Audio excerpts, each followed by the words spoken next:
Europe Midi.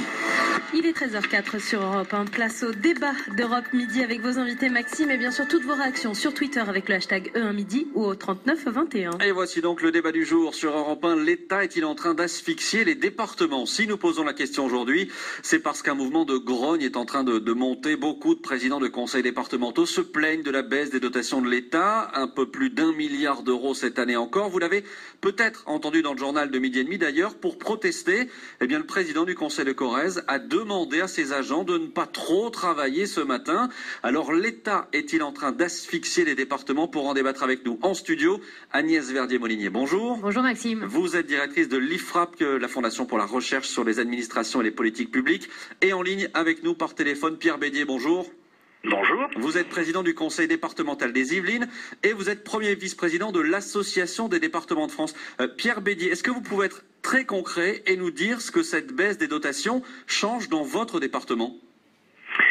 Dans le mien, 1 milliard d'euros de budget de fonctionnement, 800 millions d'euros de dépenses dites obligatoires, c'est les 600 millions des dépenses sociales que l'État vote par la loi. Comme le RSA par exemple? Le RSA, l'APA pour les personnes âgées, l'APH pour les personnes handicapées. Et puis c'est à peu près 200 millions d'euros de dépenses de personnel. Je rappelle que nous sommes le département qui a la dépense de personnel la plus faible. Et puis, il y avait 200 millions d'euros de dépenses pour les routes, les collèges, le numérique. Et c'est ces 200 millions d'euros qu'on nous prend. Mais alors, concrètement, sur quoi vous avez dû rogner? Surtout, absolument surtout. Donc nous sommes dans une situation qui consiste à augmenter la fiscalité et à baisser en même temps la qualité des services. Si nous n'avions pas fait des économies, nous aurions augmenté les impôts de 100%. Et c'est absolument insupportable. En réalité, ce qui est en train de se passer, c'est que l'État transfère ce qui devrait être porté par la CSG qui est cet impôt inventé pour supporter nos dépenses sociales qui sont sans doute excessives, mais ça, on en reparlera au cours du débat. Et comme il ne veut pas augmenter ses impôts parce qu'il ne maîtrise pas ses dépenses sociales, il ne rembourse pas les départements ou il leur enlève de l'argent.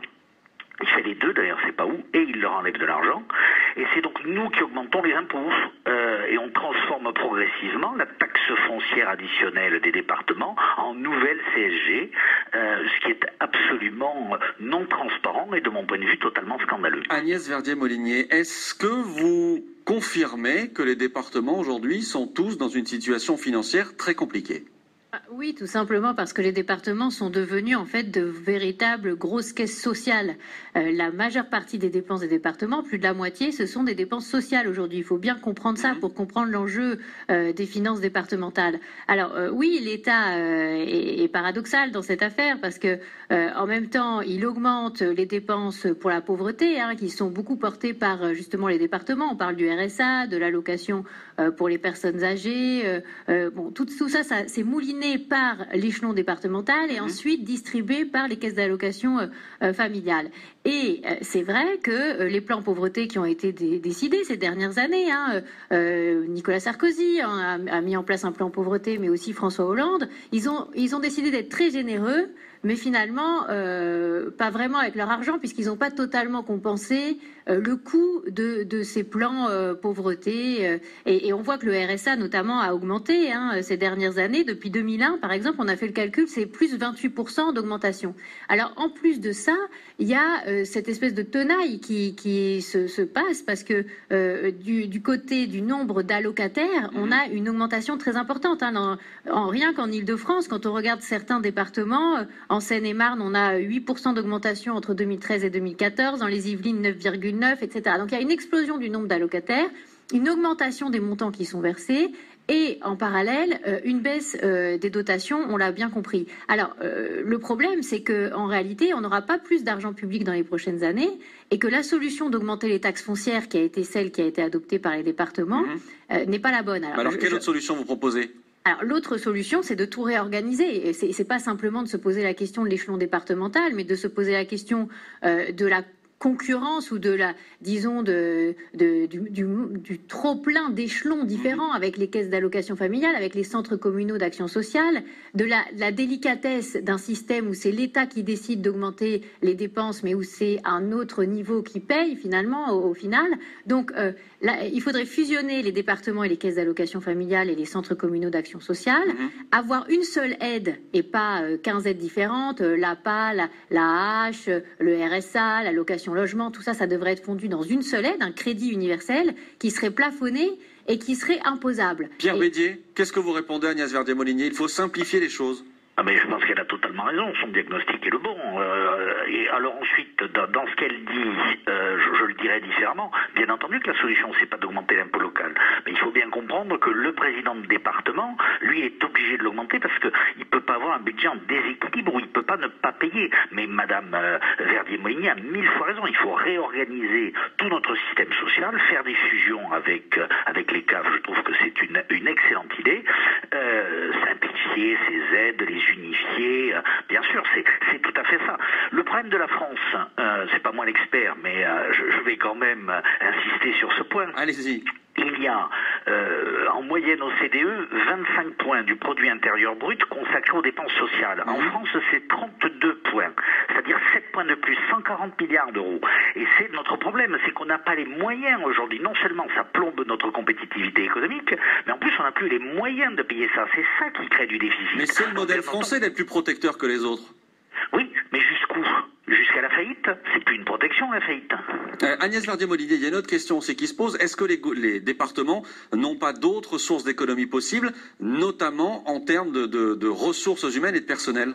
Est-ce qu'il y a eu suffisamment d'efforts de fait là-dessus? Le problème, c'est que les collectivités locales ont énormément embauché ces dernières années. Je reprenais les chiffres pour préparer ce débat. On a vu des années d'augmentation de frais de personnel à 19% en 2008. Sur le... Bon, alors, il y a eu des transferts de personnel aussi, donc il faut regarder toutes choses égales par ailleurs.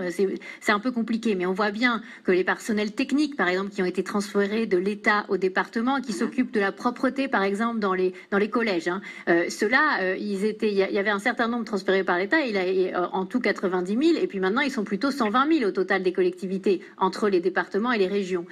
Donc on voit bien qu'il y a des embauches qui sont quand même assez pléthoriques. On voit bien, et la Cour des comptes le dit souvent, une augmentation de la masse salariale de l'ordre de 2% par an, des personnels dont l'inflation est quand même considérable. À un moment, on se pose la question, mais est-ce qu'on ne devrait pas réduire le nombre de personnels? Et aussi, on se pose la question du temps de travail, parce que par exemple, le département de Corrèze est énormément en pointe. Là. On l'entendait dans le journal de midi. Voilà, ces derniers temps sur ce sujet. Moi, je reprenais le dernier rapport de la Chambre régionale des comptes sur le département de Corrèze.